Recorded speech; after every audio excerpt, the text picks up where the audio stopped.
चलो देखें, what do you mean by probability. Probability मतलब क्या होता है? सर्टेनिटी,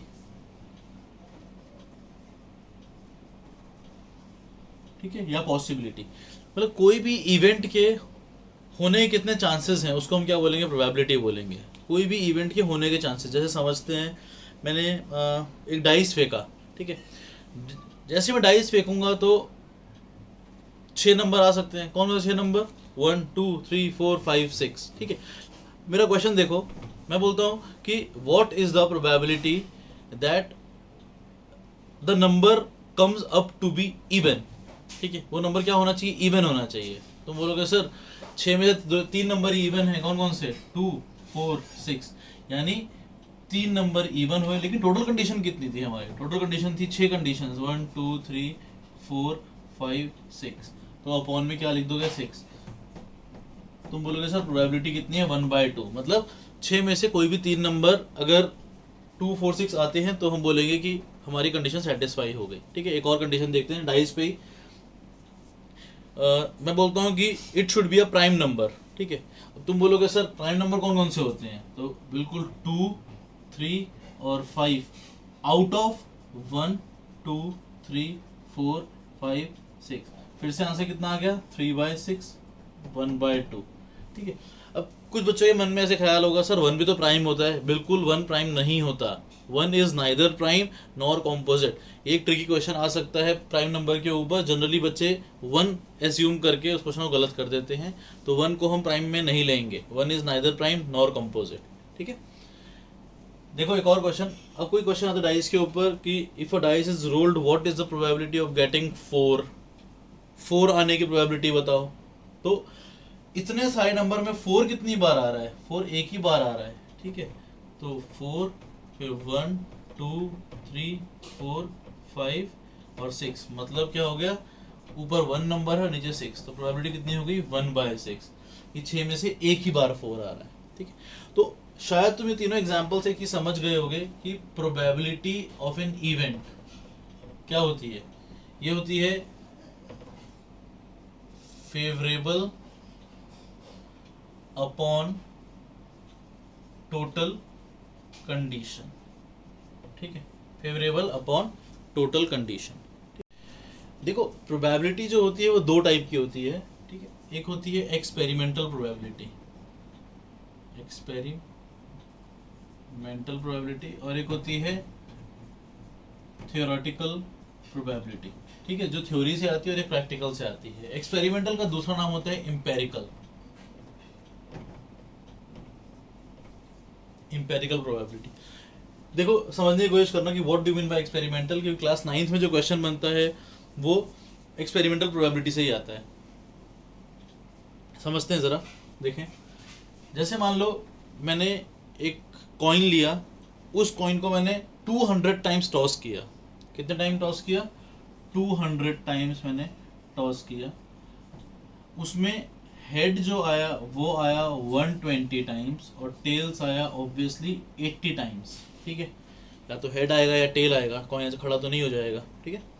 तो हेड आया 120 टाइम और टेल आया 80 टाइम। अब क्वेश्चन आता है कि if that coin is tossed, फिर से वही कॉइन अगर टॉस किया तो व्हाट इज द प्रोबेबिलिटी। तो तुम अब क्या करोगे? तुम देखोगे कि 200 टाइम्स में हेड कितनी बार आया, टेल कितनी बार आया, मतलब what is the probability of getting head. तो हम कैसे लिखेंगे इसको? हम लिखेंगे 120 upon 200 probability of getting head, ठीक है। सॉल्व कर लेंगे इसको, ठीक है। 12/20, 6/10, 3/5, और प्रोबेबिलिटी ऑफ गेटिंग टेल कितना आ जाएगा? ऑब्वियसली 80/200, ठीक है। और ये कितना आ जाएगा? 2/5। अगर मान लो ये कंडीशन हमें नहीं दी होती, ठीक है, और पूछा जाता है कि if a coin is tossed what is the probability of getting head, तो बहुत सिंपल सी बात थी। तब क्या होगा हमारे लिए? ऑप्शंस क्या क्या हैं? या तो हेड आएगा या टेल आएगा। उसमें हेड आने की प्रोबेबिलिटी कितनी है? एक बार, out of head comma tail, यानी 1/2। इसको हम क्या बोलेंगे? Theoretical probability. लेकिन अगर ये कंडीशन के साथ सॉल्व करेंगे तो इसको क्या बोलेंगे? एम्पेरिकल प्रोबेबिलिटी, ठीक है। तो एक चीज़ हमेशा याद रखना कोई भी चीज़ के ऊपर अगर एक्सपेरिमेंट किया हुआ है और एक डेटा रेडी है हमारे पास और डेटा के ऊपर से प्रोबेबिलिटी निकालनी है तो हम कौन सी प्रोबेबिलिटी निकालते हैं, एम्पेरिकल निकालते हैं। जब डेटा गिवन नहीं होता और डायरेक्ट हमें अपने एजम्पशन और अपनी थ्योरी के बेसिस पे प्रोबेबिलिटी निकालनी होती है तो हम क्या बोलते हैं, उसको बोलते हैं थ्योरेटिकल प्रोबेबिलिटी। ठीक है, देखो क्वेश्चन करने से पहले 2-3 इंपॉर्टेंट वर्ड समझ लेते हैं प्रोबेबिलिटी के लिए बेसिस पे। जैसे एक वर्ड है एट लीस्ट और एक वर्ड होता है एट मोस्ट। ये दोनों वर्ड के मतलब बहुत इंपॉर्टेंट है। अगर ये वर्ड के मतलब समझ में आ जाएंगे तो प्रोबेबिलिटी के लगभग क्वेश्चंस क्लियर हो जाएंगे, हम क्वेश्चंस पे गलत नहीं पढ़ेंगे। ठीक है, what do mean by at least? At least मतलब ऑब्वियसली तुम्हें पता चल ही गया होगा, एट लीस्ट मतलब होता है कम से कम।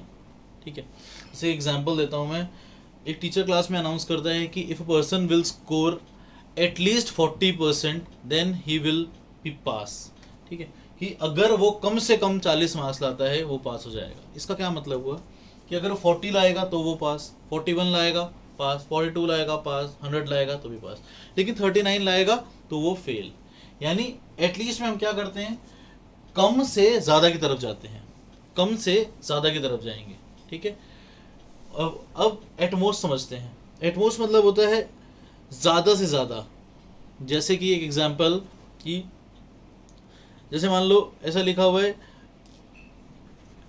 एक कोई इनविटेशन कार्ड है, उस इनविटेशन कार्ड पे ऐसा लिखा है कि एटमोस्ट 3 पर्सन आर अलाउड।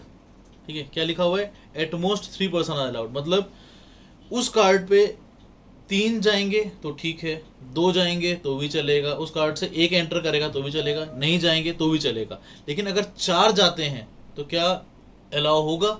बिल्कुल अलाउ नहीं होगा, क्योंकि उस पर क्या लिखा था, एटमोस्ट 3 पर्सन। यानी इस केस में हमने क्या किया, ज़्यादा से कम की तरफ गए। समझ में आया लॉजिक? नहीं समझ में आया तो एक बार वापस रिवाइंड करो और फिर से देख लो।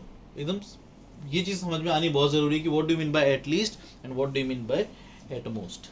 ठीक, देखो प्रोबेबिलिटी का एक क्वेश्चन लिखा है, 40 स्टूडेंट्स का डेटा दिया हुआ है, हमें 3 चीज़ों की प्रोबेबिलिटी निकालनी है, at most 50 kg, at least 41 kg and not more than 45 kg। एक बार वीडियो को पॉज करो और अपने आप इसका आंसर सॉल्व करो। समझते हैं, एटमोस्ट 50 kg, इसका क्या मतलब हुआ, ज़्यादा से ज़्यादा 50 kg होना चाहिए।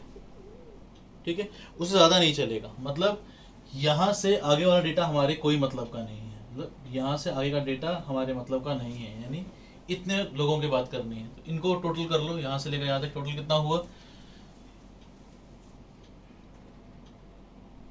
32।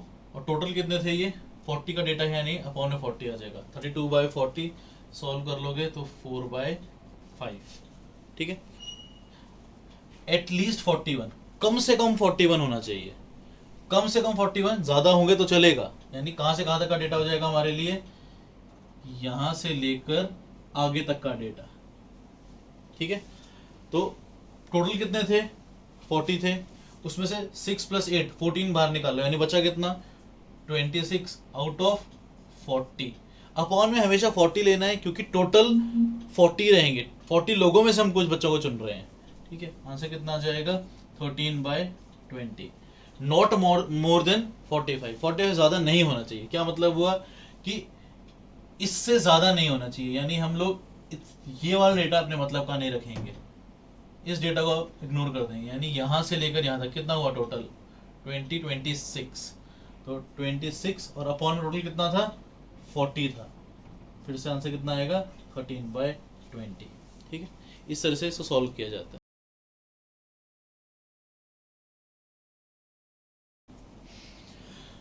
ये जो क्वेश्चन मैंने दिए हैं फटाफट से सॉल्व करो और कमेंट सेक्शन में इनके आंसर्स लिखो।